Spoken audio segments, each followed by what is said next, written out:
Guys welcome to my YouTube channel. तो ये हमारे प्रोनाउन का सेकंड पार्ट है, जिसके अंदर हम पढ़ेंगे आज पॉजेसिव प्रोनाउन। और ये पॉजेसिव प्रोनाउन में ये हैं mine, ours, yours, his, hers, जिसके अंदर मैंने आपको पहले ये टेबल भी बताई थी, जिसके अंदर ये रहे पॉजेसिव प्रोनाउन ये वाले। तो यही मैं आगे पढ़ाने वाली हूँ आपको। ये पॉजेसिव प्रोनाउन है और ये पॉजेसिव एडजेक्टिव है। तो इसके अंदर दोनों के अंदर अंतर क्या है, ऑब्वियसली मैं आपको बताऊँगी कि पॉजेसिव प्रोनाउन तो ये वाले हैं माइन, आर्स।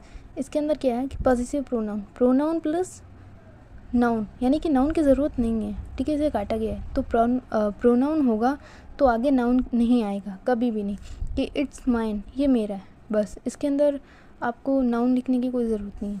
लेकिन पॉजेसिव एडजेक्टिव, इसके अंदर क्या है, एडजेक्टिव प्लस नाउन। एडजेक्टिव के बाद ऑलवेज नाउन आएगा, जैसे कि my car, ours pen, your bungalow, है ना। तो ऐसे करके इसके पीछे नाउन आएगा और इसके पीछे नाउन आएगा और इसके पीछे नाउन कभी नहीं आएगा।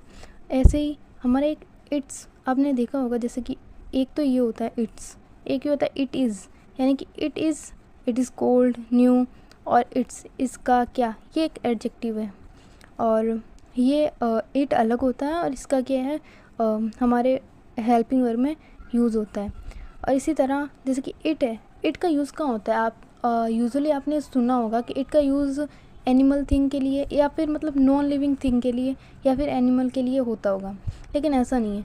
इसका जो यूज़ है वो 6 चीज़ों के लिए होता है। जैसे कि पहला है एच, यानी human beings. Yes, human beings के लिए भी होता है, जैसे कि it is I who help us, जिसके लिए रिलेटिव प्रोनाउन वगैरह यूज़ होते हैं। ओके।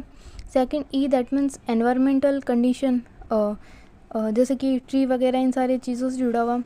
एन मतलब नॉन लिविंग थिंग, ये तो पता ही है। सी यानी क्लाइमेट एनवायरनमेंट एक ही है।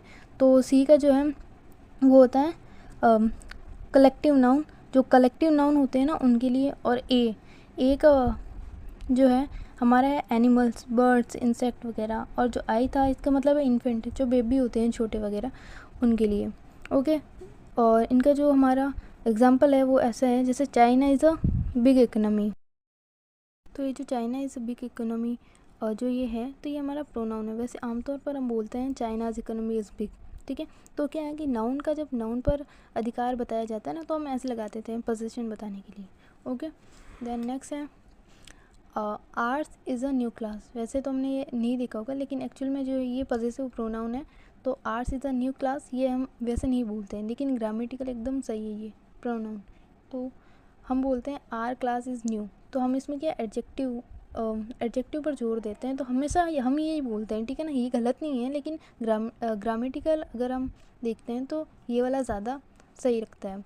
His is a new shirt, ये प्रोनाउन, लेकिन हिज शर्ट इज़ न्यू, ये एडजेक्टिव। जैसे कि हिज शर्ट, तो हिज के लिए क्या है, हमें नाउन की आवश्यकता पड़ी, इसमें लिए प्रोनाउन एडजेक्टिव और नाउन की ज़रूरत पड़ी, तो ये कौन सा हो गया, possessive adjective. Okay. So now एक रूल है कि पॉजेसिव केस, जैसे कि कुछ ऐसे नाउन होते हैं जिनके साथ पॉजेसिव केस नहीं आता, है, जिसके अंदर हम नहीं लगाएंगे, इसका यूज़ नहीं लेते हैं बिल्कुल भी। तो कुछ ऐसे नाउन होते हैं, जैसे कि separation, leave, excuse, mention, report, pardon, that means माफ़ करना, साइट, फेवर। जैसे कि आई नीड योर फेवर, तो इसके अंदर क्या है कि ये गलत है। क्यों? क्योंकि फेवर के साथ कभी पॉजेसिव केस नहीं आता। तो हम कैसे बोलेंगे, I need a favour from you.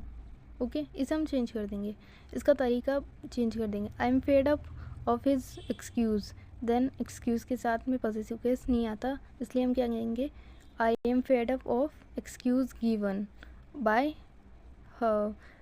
Him या हर, या जो भी हिज, जो भी लगाना होता है, ठीक है। तो फिर my father doesn't like my cricket playing, इसका मतलब ये कि जेरेंड के पहले एडजेक्टिव पॉजेसिव आएगा। तो ये जब जेरेंड है, इसके आगे माई आ गया,